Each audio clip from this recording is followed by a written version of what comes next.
Hey, it's great to be able to join you today to honor the legacy of Senator John McCain and discuss the critical need to protect democracy and human rights on the global stage. I'd like to start out by saying thank you to the McCain Institute and the staff who worked so hard to put together this forum. I also want to acknowledge the incredible work being done by Ambassador McCain. Gabby and I had the opportunity to spend a few days with her in Africa a couple months ago. And I got to tell you, we're fortunate to have her commitment to tackling hunger across the globe. Now, like many of you, I spent years admiring the way the late Senator John McCain represented Arizona in the Senate. But my first impressions of John McCain were not of him as a senator, but of his service in the United States Navy. And as a young naval aviator, he was one of my heroes. Somebody that we all looked up to. And I never expected that I would one day get the opportunity to meet him later in life or to call him a friend. And I certainly never expected that I would have the honor of sitting at his desk in the United States Senate. This desk right here, this desk belonged to Senator Barry Goldwater and then Senator John McCain for decades. Sitting here each day is a reminder of Arizona's proud history of independence, leadership, and service. And no one is a better example of that than Senator John McCain. He led with a moral clarity that demands the best of us, particularly those of us who serve in elected office. I think of Senator McCain often as we tackle issues of foreign policy and national security. And last year, at this forum, I said that great American leadership would continue to be tested by the global threats of the 21st century, and that it's our responsibility to meet that test. So enjoy today's program, and thank you for your hard work. We're going to have a great pleasure this afternoon listening to Senator Mitt Romney give us basically a briefing on the threats and opportunities on the global scale, of which there are many. I happen to be one that believes there's many more opportunities than threats, and the United States has always been able to take threats and turn them into opportunities anyway. And so we're going to be hearing from the senator, and then he'll be interviewed after that in a discussion, so this should be a great lecture opportunity. Senator Romney is, by every measure, a true national leader. He has run for national office. He's served in the Senate. He's been the governor of Massachusetts. He has run the Olympics. He's been involved in business. He's advised businesses, but he has also protected, defended, and made certain that the Constitution of the United States is followed under all circumstances. And so one has to hold him in the highest regard for all of these reasons. He's going to give us his insights, his perspectives, and so please welcome Senator Mitt Romney. Thank you. Thank you, Doctor. Oh, terrific. Thank you. Wow, music and everything. Very impressive. I want to express appreciation to Cindy McCain and all those that are part of the McCain Institute for hosting this conference and giving me a chance to address you. There's some names of people that have been associated with that group for a long time. Rick Davis, I see, is here, and Carla Udi and others, and appreciate the work that they've done, the whole family's done. I see Jack is here. It's an extraordinary contribution, and I appreciate it. I'm going to go back in time, pre-politics, and describe a lesson learned in my business life. I was asked to join the board of Marriott International, the hotel company, and as I got to know the company, I saw there were a couple of things that stood out. One was that their sales, SG&A, sales, general, and administrative cost, was lower as a percentage of their revenue than their competition, and I wonder how they did that. And the second was on customer surveys of the people who stay at a lot of different hotels. One of the things that was different about Marriott was that the people said that somehow the employees of Marriott showed more empathy, more concern for the customer than perhaps the average hotel personnel. So I say that as background because when I was one day taking Bill Marriott to a hotel in Massachusetts, I came to a toll booth on the turnpike, and it was a 35-cent toll. And I looked for change. I only had a dime. I said, Bill, do you have a quarter? And he pulled out the 35 cents, which I threw in the little machine, and I started to pull away. He said, stop, get me a receipt. Now, this is a man worth billions of dollars, And he said, get me a receipt. Now, that added to the experience going to the hotel with Mr. Marriott. We went in, and he was greeted, of course, by the general manager and other employees. But he went behind the desk and said hello to people, then went into the reservation area, and then into the kitchen, and went around and saw people and asked about their personal lives. It was very clear to me that he was an executive who had extraordinary concern about individuals.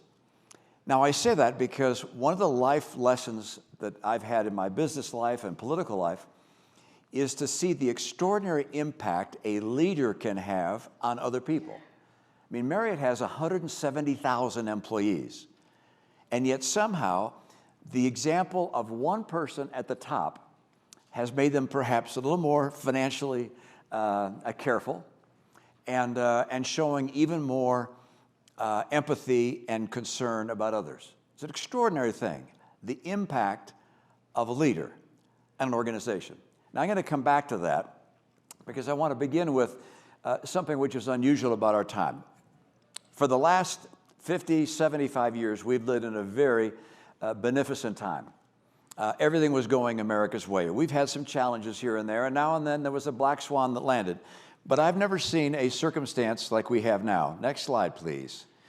I'll call this a bit of a black swan world because Mark Andreessen famously said that software eats everything. AI, of course, a form of software. I think, in fact, we're going to recognize that our world has changed in extraordinary ways as a result of AI. China is emerging. The U.S. debt is becoming more and more severe. There's division and tribalism within our own country. Climate change is a real threat.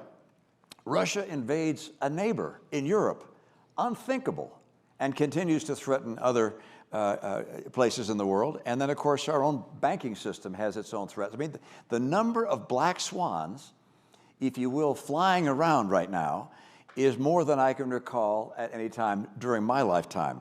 I'm going to hold off on AI to the very end, but just talk first about China and just put this in a very summary manner to give you a sense of how I see the challenge raised by China. Their objective is straightforward, and we don't have to guess about what it is because they said what it is. By 2049, they want to be the dominant power in the world. Economically, strongest economy in the world by far, militarily, and geopolitically. Geopolitical, it's like, why do you care about geopolitical? Well, they want to set the rules.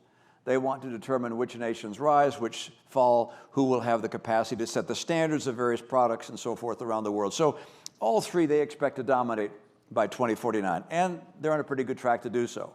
Not only do they have that as an objective, they have a pretty clear strategy as to how to get there. And in very summary form, I'm going to show you a couple of things. One, economic superiority is the first element of that strategy. And you've heard these things. They steal intellectual property. They have gone after key minerals around the world and established monopoly. And when they can't get the mines, they by and large buy the mines where the key minerals are being mined. But if they can't get the mines, then they get the processing. So that they have dominance in basically the major materials that are needed for the products of tomorrow. Predatory pricing, this is something which used to be, well, it was the way that John D. Rockefeller and Andrew Carnegie got ahead, which is predatory pricing, which is you took a product, you priced it well below your cost, you drove the competition out of business. You were able to do that because you were subsidizing it from somewhere else. Once the competition was driven out of business, you raised your price. And the Sherman Antitrust Act some years ago said that's illegal.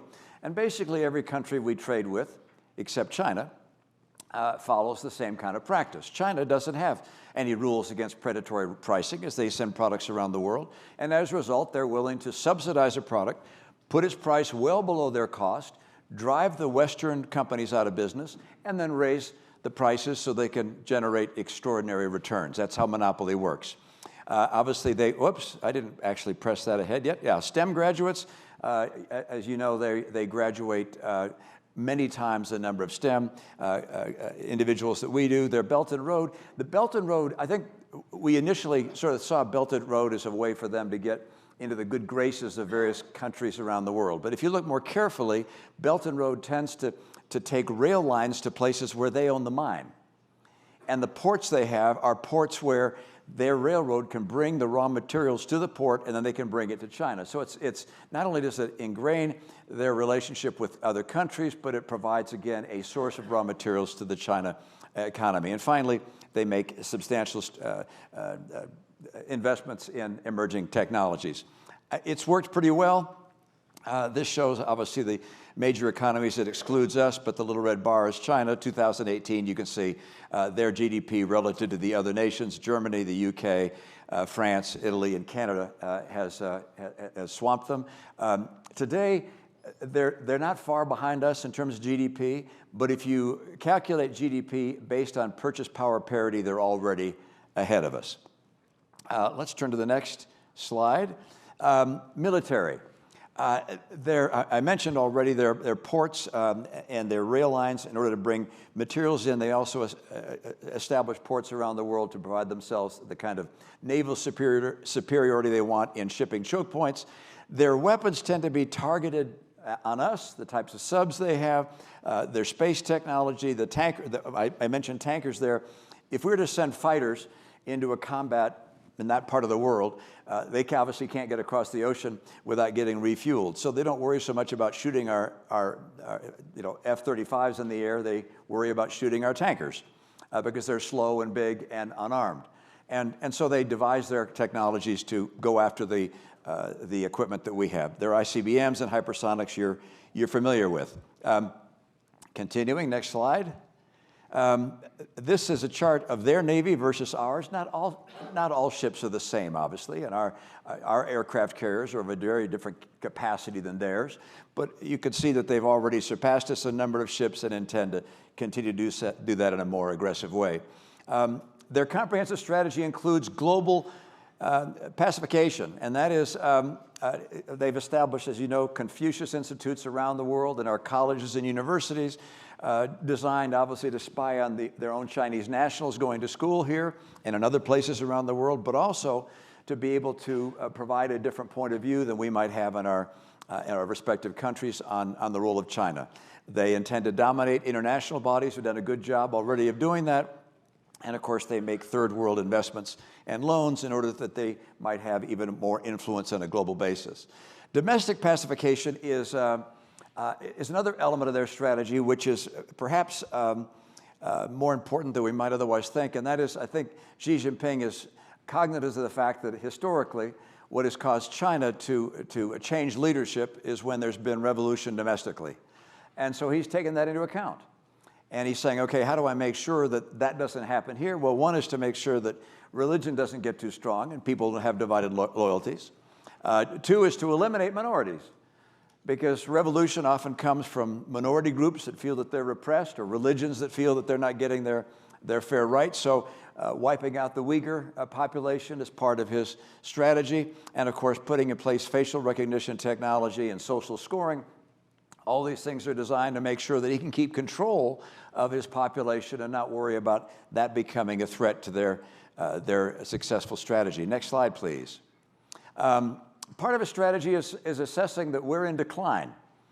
And he doesn't have to worry about us in as aggressive ways as we might think about ourselves. One, he looks at our fiscal peril.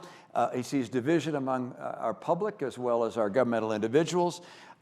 He has to note that we don't have a strategy, that we really haven't put in place a comprehensive strategy to take on China. We respond from time to time in different ways.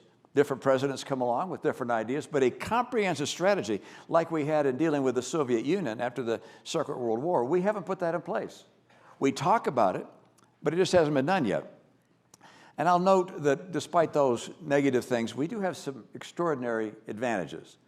And one is that freedom is a very, very powerful elixir. As we heard just a moment ago from Dr. Karp, there are things that we just do better than anybody else in the world for a lot of reasons. And I think that's fueled in a lot of respects by the freedom that we enjoy. And as a result, we lead in technology and innovation. And that's critical to the kind of confrontation we might have in the future. And finally, I'll just note, combined, that's not GOP. That would be nice. I'm in a small... I'm kind of a small slice of the GOP these days, but it's meant to be combined GDP. The portion, following the Second World War, by the way, we had 40% of the GDP of the world. The U.S. was 40%. Today, on a purchase power parity basis, we have 15.5% of the GDP. So the idea that we can say to China, you better be good or we're going to cut you off from our market, they can go, well, we got a lot of other places to go. You're 15.5% to make a difference, but we can go some other places. But us plus other free nations, we're pretty substantial indeed. Next slide, please.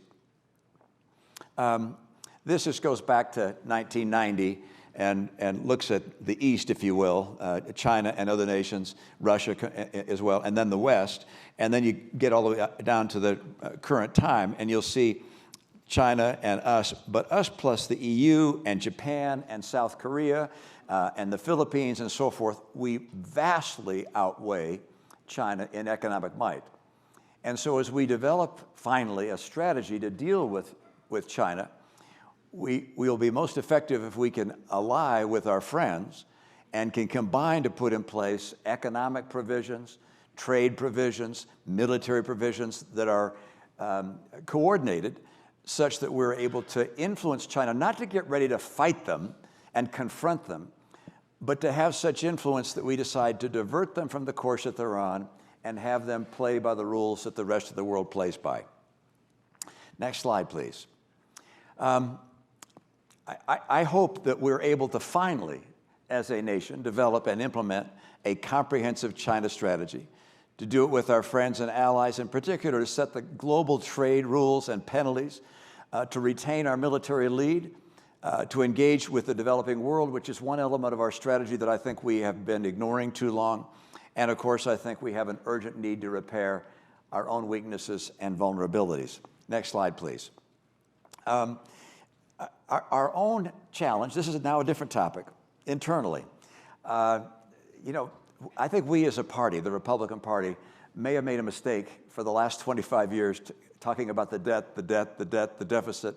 And the American people have heard that so many times, it's like, crying wolf. They just don't believe it makes a big difference.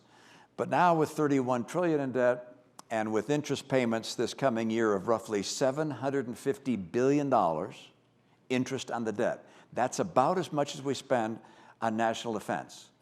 How can we lead the world if we're spending as much on interest as national defense? And the interest amount's going to keep going up every year because we add at least $1 to $1.5 trillion of debt every single year.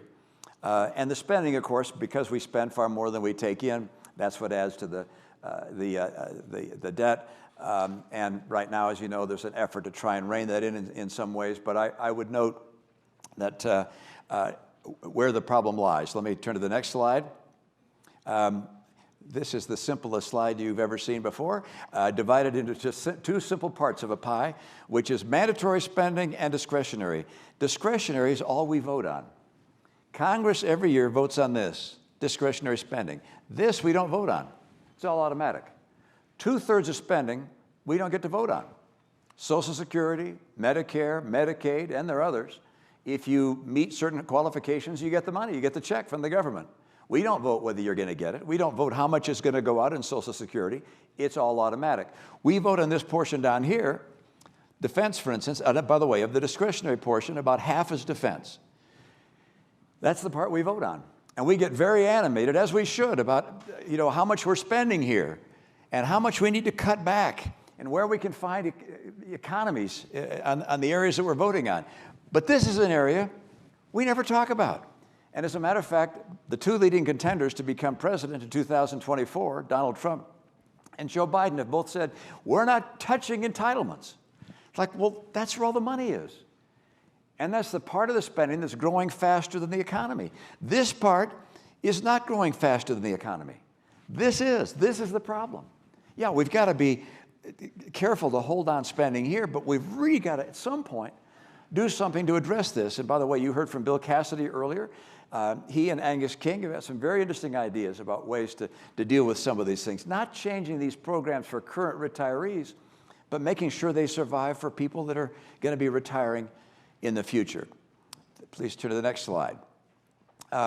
Because if we don't, and these are just the CBO scores about what happens to our debt, we go from roughly 100% debt to GDP now to about 200% of debt to GDP by the time China expects to be the leader of the free world.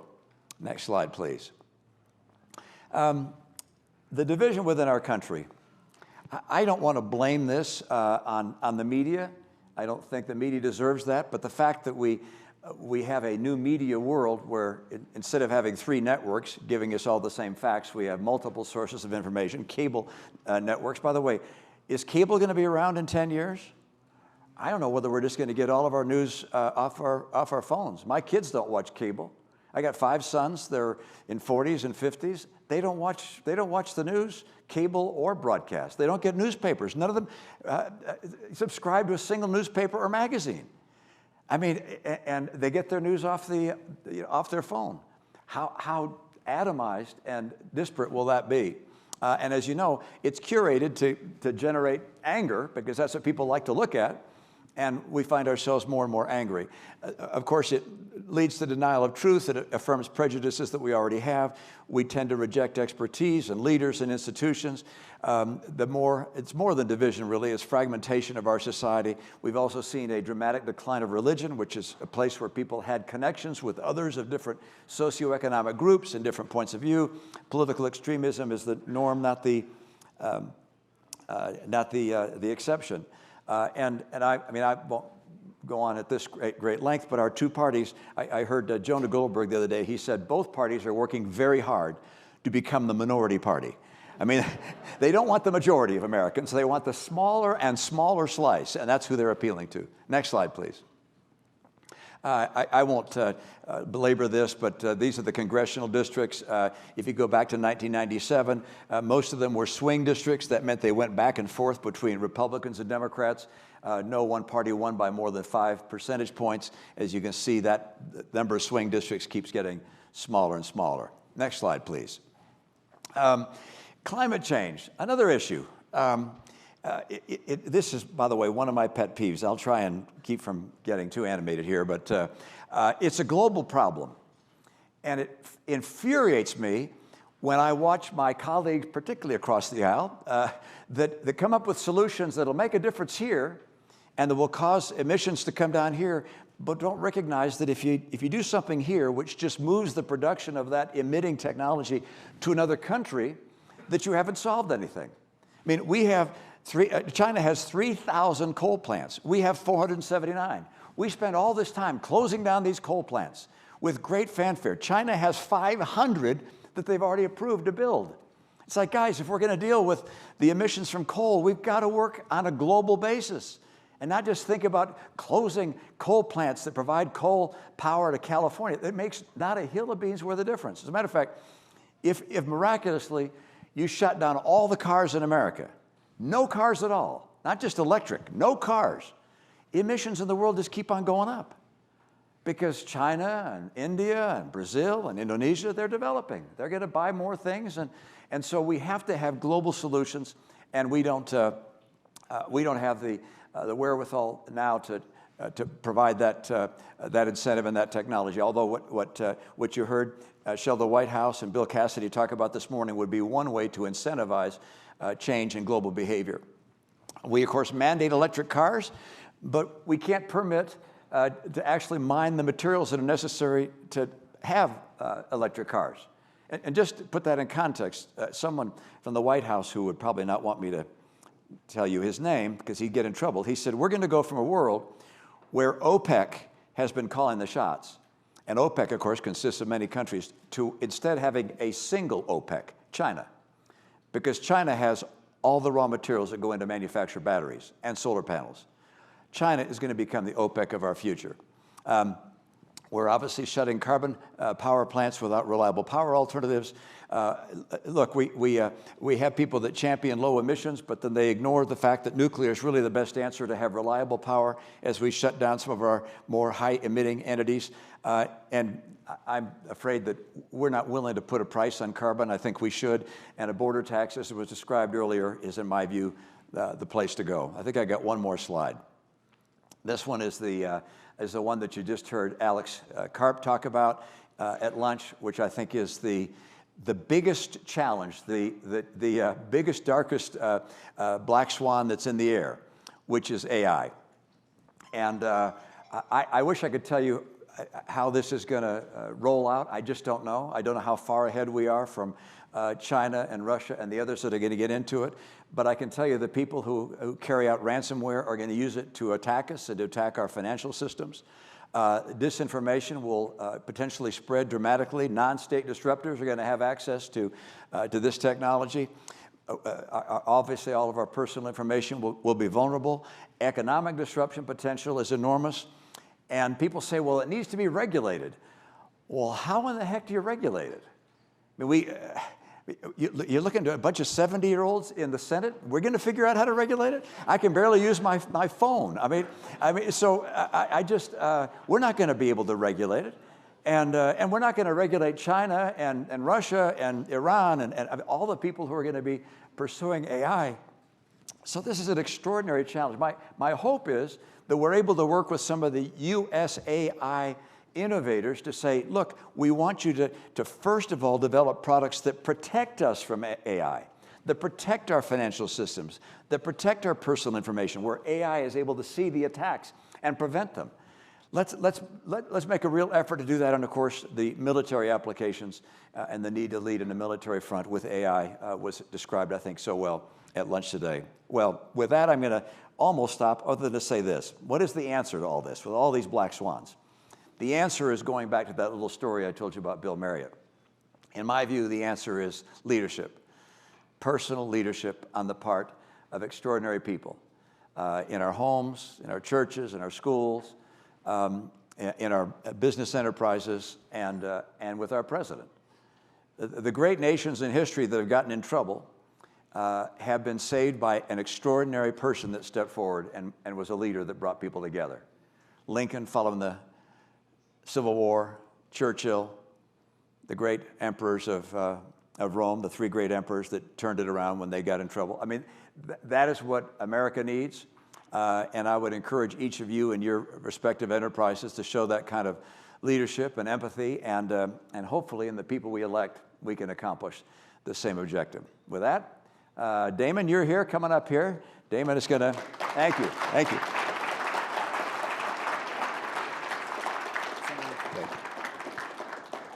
That was a masterclass. That was remarkable. Yeah.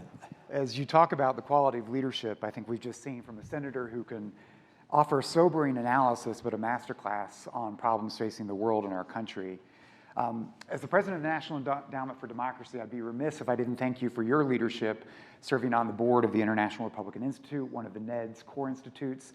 Dan Twining and Randy Schuneman. He's right here, front row. Right, Dan. front row, right in the front row, man. So thank you for that.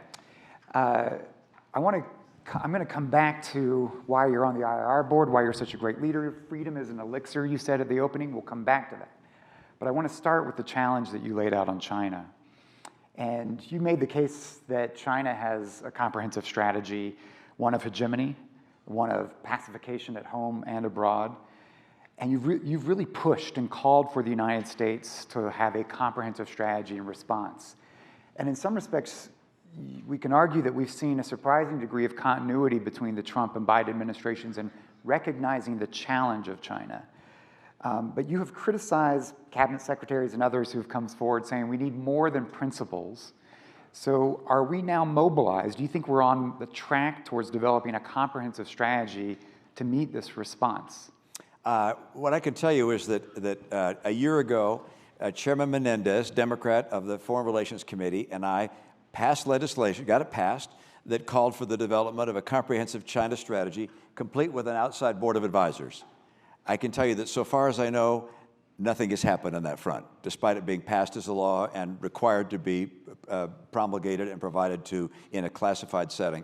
I know there's another group of senators, I think Senator Cornyn is one of those leading in that regard, he's here, who are going to take another swat at that same issue, and I'll be happy to work with them.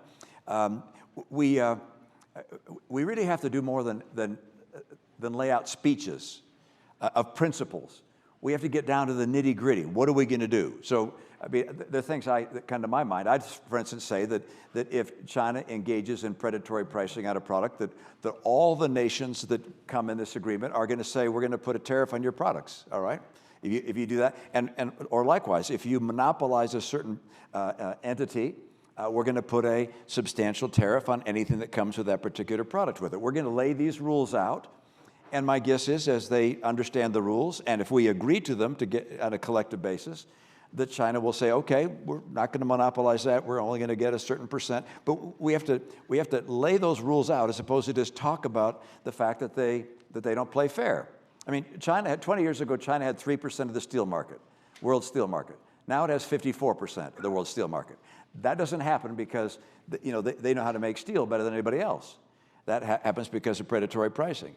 Boston went out to get commuter rail cars and solicited bids from the Swiss and from others. And China's bid was 50% lower than anybody else's. So, of course, they used the China cars. I mean, but it's like we will not, it's like you can't do that. We're not going to allow them to do that because we learned with our own antitrust laws that led to monopoly and ultimately higher costs. And in this case, it's fueling their military engine. Are you confident that we have, you pointed to sort of the weight of our GDP, economic growth, when you pull in partners and allies, are you confident that if we had this focus on it, that we can outcompete economically, militarily China in the 21st century? Well, there'll be some places they outcompete us. There'll be places where they do a better job than we do. Fine. We're happy to be beaten on a level playing field. But what we don't want to have happen is them to establish monopolies which allow them then to subsidize other industries where they go to establish monopolies, or to substantially subsidize new technologies which are essential for the future. I mean, that's what they did in solar panels. That's what they've done in batteries. And we sat there. It's interesting how for years we've sat here saying, oh, China, this poor developing country. It's like their economy's the same size as ours, for Pete's sakes. And we let them monopolize raw material after raw material, develop new technologies and the products of tomorrow, and did nothing to respond. We're sort of catching up. The CHIPS Act is designed to help us begin to manufacture chips, but it's much broader than just chips. I mean, Taiwan makes about 600 products that go into a smartphone. It's not just the chip. There's so many areas where if we're going to have a level playing field, we can win in some areas, and in others they'll win. Fine, but just don't let them win everywhere and establish monopolies that put us out of business. And how do you see their treatment of their own citizens, whether it's forced labor in East Turkestan or with Uyghurs, with the rollback of freedoms we've seen in Hong Kong? This is hardly an even economic playing field, and we've responded to some of this with the Uyghur Forced Labor Act. But how does China's domestic treatment of its own population affect how we think about it as a fair player on the economic field? Yeah, well, there's no question, but the kind of unfair labor, I'll call it euphemistically, presents an enormous advantage to them, and that is something which is entirely appropriate to accommodate with our tariff policy. That's the same thing that Bill Cassidy was talking about this morning. They don't, with regards to manufacturing steel, their emissions are 2.5 times ours, and as a result, we ought to charge them a tariff as a result of that reality. Look, I believe in free trade. I really do. I mean, I really believe that we're all better off trading freely, but you can't have someone not playing by the same rules and somehow think that we should not treat them with some difference. And I think we need to do that with regards to their labor policies and as well as with their emission policies. You mentioned Taiwan, and I think we're joined by Taiwan's representative, Kim Tsao, who's with us. How does safeguarding Taiwan's democracy fit into this? Are we prepared to deter and, if necessary, to fight to help protect and safeguard Taiwan's democracy? I happen to think that if there were conflict with Taiwan, or excuse me, by China invading Taiwan, there would be a terrible mistake on the part of China. I think they recognize that. One, because it would devastate their economy. They need those chips from Taiwan. They need all those elements that go into manufacturing smartphones as much as we do. And were there to be a disruption of that, were the Taiwanese to stop making those products and to stop shipping them during a conflict that would devastate China's economy? If I were in China's shoes, I'd say we got to take Taiwan not by military force, but by political force, and change hearts and minds. And that would be the course that I'd want to pursue. Now, if they saw a military opportunity and they thought that they could just waltz in, well, that might be a different matter, but that's why it's so important for us to show that, no, as a matter of fact, you can't just waltz in. I would note that I'm not a military strategist, but I do believe that 10, 20 years from now, as people look at conflicts, they're going to be looking at what can be done with software, and who can take out whose networks, and who can take out whose water system and power systems and communication systems, and warfare will not be fought so much with aircraft and ships as it will with computer keyboards, and so and that's an area where we must maintain a lead. As long as also with some of the conventional resources we have. Play to our advantage and Taiwan's advantage, as we just heard in the previous session. Yeah. When Secretary Blinken was testifying, I believe, for the budget request, you said that every funding decision we make should be considered through the lens of how it affects our strength relative to China, because it's the foreign policy challenge of our era. You also famously said in 2012 that you identified Russia as our #1 geopolitical foe. How do you think about what you said about Russia then, what we've seen, what you're saying about China now, in the context of a no-limits partnership, a Russia-Chinese nexus? How do you think of these now as intertwined issues? Well, back in 2012, I saw Russia as a geopolitical adversary, not meaning we were going to go to war with them, but geopolitically, everything we were trying to do, they were trying to oppose. That's right. Every bad guy in the world that we thought ought to be weakened and taken out of power, they were supporting. So they were our geopolitical adversary. China was playing a far more passive role and was not the leading geopolitical adversary at that point. China has emerged as being the more salient geopolitical adversary today. And of course, militarily, we've seen that China's military might is significantly less robust than we had expected, and is getting weaker by the day. I mean, by the way, there are enormous reasons for us to support Ukraine. It is demonstrating that the rules of sovereignty apply in the world, that freedom has a right to exist, that free people have a right to choose their future. There are many wonderful reasons for us to support a good nation, in addition to the fact that we agreed to do so when they gave up their nuclear weapons. But don't forget as well that the brave fighting of the men and women of Ukraine is decimating the Russian military. That's right. So there are a lot of good reasons for us to be providing the weaponry and training that we do to the Ukraine individuals and personnel. But I come back and say that Russia will continue to be an adversary. It will provide its military resources to China, ultimately, if required to do so or compelled to do so. But long term, I think the real threat we have comes from China, and just because, in part, because of its might. I mean, we talk about just the GDP. I didn't realize, how do you calculate GDP? Well, it's a function of, it's a product of two things. It's number of workers and output per worker. And when you have a nation of 1.4 billion people, and Russia has about 140 million people, guess what? Russia's not going to have an economy long term that can compete. And ours is what? A quarter the size of China. So they're going to have, ultimately, economic might and power. And so we have to find ways to combat that, and obviously linking with our allies is a way to do it. And I would argue that, sadly, you have been vindicated by what you said about Vladimir Putin and Russia then, as we've seen of what Russia has done in Ukraine.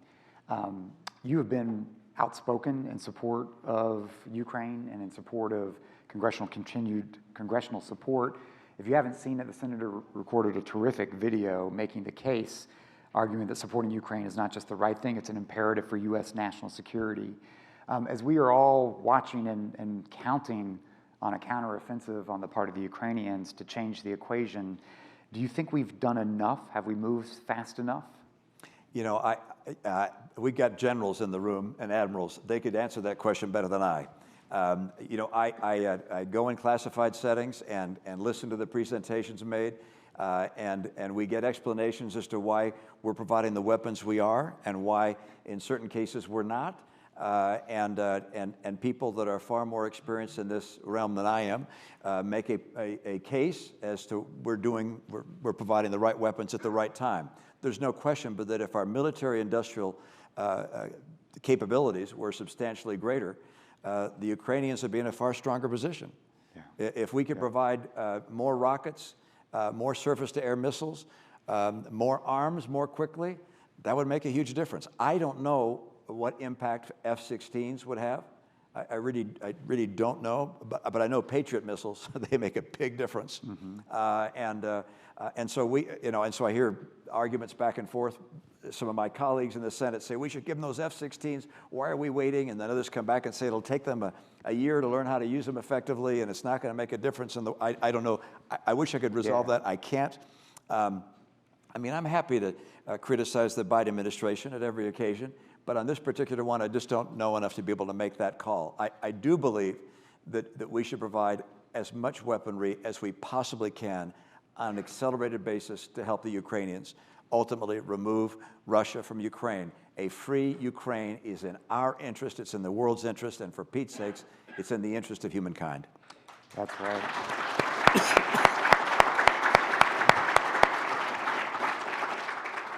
We've got a crowd biased in the right direction here. This is the McCain Institute, after all. That's right. I got to tell you, John McCain proud. What kills me is not having John McCain in the Senate. He would be raising holy hell. Yeah. You know that? It would be so much fun having him there. Oh gosh, it's just you know, I just the stories of John McCain on the Senate floor, going against in some respects his own party sometimes, pushing his own party other times. Again, the power of a leader. I mean, you know, we don't know much about him. Most of us don't know much about John McCain prior to him being incarcerated in North Korea.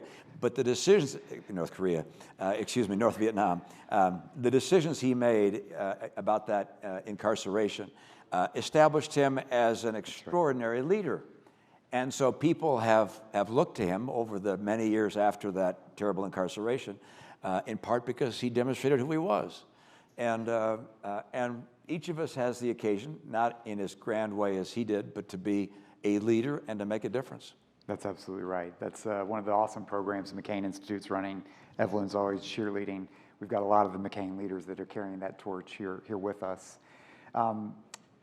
His leadership in Congress on Ukraine, you can imagine that debate right now. Oh yeah, yeah. How do you think this issue will come back to Congress, the need to provide more support for Ukraine?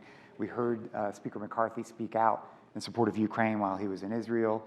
What's your sense of how the politics hold of support for Ukraine in the U.S. Congress? You know, I really don't understand the extreme wing of my party. By the way, I don't call it the conservative wing. I'm a conservative, all right? That means I don't like Russia. I don't like, I don't like dictators. I believe in trade. I mean, those are conservative principles. So we have the extreme wing in our party. And there are people in the media world who, if you will, lead that wing. And it seems to me that what they often do is take something which everybody agrees on and then say, it's wrong. So we've done something extraordinary, for instance, with COVID. We found a way to create a vaccine, for Pete's sakes, that saved millions of lives. Well, let's say that's bad, all right? And let's politicize that. It's like, really? But somehow, then that group, yeah, that's bad. And then you have Ukraine, invaded by Russia, kidnapping children, bombing buildings, war crimes going on. Vladimir Putin, well, let's say he's okay. Like, are you kidding me? I mean, it strikes me that some of these talk jocks are able to get an audience by saying something that makes no sense at all. And the more illogical it is, the more you see people nodding their heads. So I can't tell you what will happen on the extreme wing of my party, but I'm happy that among the people that I work with in the Senate and Kevin McCarthy's speech, that there is a recognition that it is in our American interest. It is in American interest. If you believe in America first, you should believe in providing weaponry to Ukraine. It is in our interest to help Ukraine for many, many reasons as I've described. So I want to come back to the narrative. You talked about even competing in the developing world. And there's an autocratic narrative out there from Beijing in particular that autocracies deliver better for their citizens. We hear and see fueling of even Chinese and Russian disinformation narratives on the divisions and democracies in our own society and equality. And yet there's a lot of data out there that shows democracies do deliver better for citizens in terms of economic development, indices of being happier, wealthier, more prosperous, 94% less infant mortality, you name it. But how do we regain that initiative in the narrative? In part, how do we regain a bit of confidence in our own freedom as a strength and an ability to be able to appreciate that at home, but communicate that around the world? I think one of our challenges is that democracy works best for the people. It works best for their well-being, for their happiness. That's demonstrated time and again, their health. But an autocratic nation can work awful well for the autocrat. All right? The dictator does just fine. Doesn't have to worry about elections. Doesn't have to worry about what the media says because, well, you just kill the people in the media who don't agree with you. Put them in jail. Doesn't have to worry about opposition because you put them in jail or kill them. And so for that politician, it works pretty darn well. And that's what China's exporting, and Russia's exporting. They're going to countries and saying, hey, you know, your life can be a heck of a lot better. You won't have to worry about all this campaigning stuff and worry about elections and all that. And that's one of the great challenges we have. And I think our answer, we're not going to convince the autocrat. Our answer is working with the people of the country and getting information to the people. In this information age, getting data to the people, helping them understand what's really going on in the world and what's in their best interest so that they can push back in their respective countries. We're not going to be able to fight and create freedom for people who are not willing to fight for it themselves. I remember my first trip to Afghanistan. I came back convinced that it'd be very, very hard for us to be successful there. And I said to my staff, I don't think any one nation, including our own, can win democracy for another people that are not willing to win it for themselves. And I thought it was possible that Iraq could pull it off, but I didn't think the Afghans could. Because as we asked them, why are you fighting with us? Because they said, I had a big meeting with some of their leaders, and they said, no, that the Taliban has a very powerful message, which is these infidels are on Islamic land. That's a very powerful message. And I said, well, what's our message? What message do you take back to the people? And there was long silence. And then one of them said, well, you know, you built some really great new roads that have been really helping our country. It's like, you know, people don't fight and die for roads. Mm-hmm. And so I really do believe that the key to promoting freedom and democracy around the world is by communicating with the people of various lands about the impact of freedom themselves, because the autocrats, they will be autocratic. So Senator Romney, let me close with that, because you've begun to capture the concept, the philosophy behind the National Endowment for Democracy, and what you just said. It's not for us to show up and promote democracy. It's for us to find many people who are in this room from repressive societies that are going to fight, that have that courage, those convictions, and that are convinced that their country should be free too. And the question comes for us is, can we then support them? And so I often am up on Capitol Hill making the case that support for others that fight for freedom in their own countries, it's the most cost-effective means of advancing U.S. national security. But as you have to face election and voters and communities, how do you think you really make this case to the American people that American support for others who want the same values and freedoms that we enjoy? How do you make the case to our taxpayers that it's fundamentally in their consistent with their values, but very much in our interests? There are probably two streams of thought, or two streams of argument. Number one, we're better off. We're better off when we trade with others. Americans are better off when we can sell our products and services around the world. So if you want to be more prosperous, then you want to trade around the world. I mean, look at where we are as a nation. You know, if you look at how well the American people live and how well we do, we substantially outperform other nations. It's in part because we trade with the world. So having other free nations to trade with makes us better off. But number two, I think there is within the heart of the American people, and probably people around the world, a sense of goodness and right and wrong. Lincoln talked about speaking, calling on our better angels. I think that's part of it. Look, America is a great nation, not just because we're strong, but because we're good. We've made mistakes, but we act out of an interest to help the people of our nation and the world. That is who we are. And leaders that call on the goodness of America, in my view, will be those that are most successful in protecting our liberties and promoting our interests around the world. I love our country. I love the people of our country. The best thing about running for president was being able to meet people all over the country and to see that in the heart of the American people is a fundamental belief in this nation and in fundamental goodness. I love America. Good to be with you guys. Thanks much. Thank you so much. An extraordinary leader. Thank you, Senator. Thank you. Thanks, Damon.